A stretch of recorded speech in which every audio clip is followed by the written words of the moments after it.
Hello guys! Panibagong araw, panibagong vlog. First week nga to ng ating preparation para sa Father's Day. Ito nga gumagawa ko ng mga boxes. Hiningi ko lang pala ito sa tindahan. Ayan siya guys. Box style na may bubo balon yung gagawin ko. Kumbaga Father's Day style siya.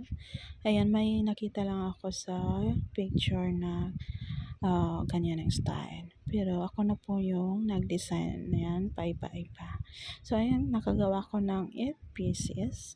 Ito nga't gagawa na naman ako ng flowers para ilalagay natin sa ating mga gift items for Father's Day. So, ito nga't available muna itong blue, royal blue ko na color. Ito nga't nagawa ko na siya ng petals.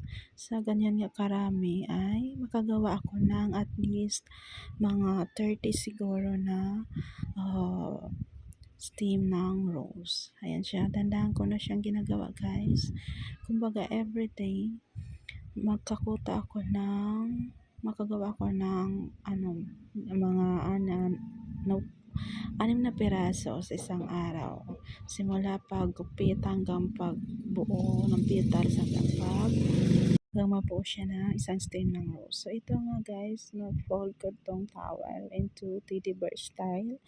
Tapos, gumawa lang ako ng DIY. Nag-cut ako ng photo paper. Tapos, sinulatan ko siya ng Happy Father's Day para sa ating round cake box style na gift na naman. So, ito nga, nagbili ko lang ito sa nakabili ako lang ng ganito na box for parang 6 pieces lang yung nabili ko kasi medyo may kamahalan siya. Tapos ito at nilagyan ko na siya ng rose. Tapos ito naman ang ating box style. Ayan, may foil balloon siya.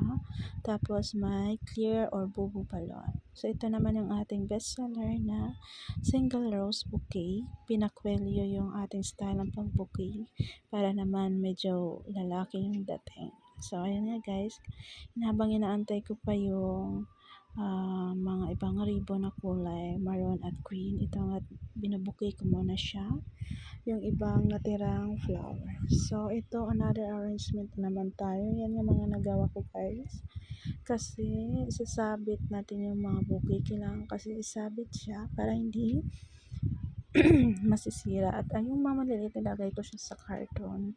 Dapat hindi siya mapatungan. So ito na nga yung mga ilan sa mga nagawa ko. Sample lang siya guys. Blue color muna tayo. Paparating ko lang ating green. So ito last minute na isip ko siya. Ganyan style. Pwedeng lagyan ng perfume or kung ano pang maa-add dyan. Tapos ito yung parang box style na nakabox lang siya na towel fold into teddy bear. Excuse me, ito naman yung mga na-edit ko na picture para pang post sa ating page.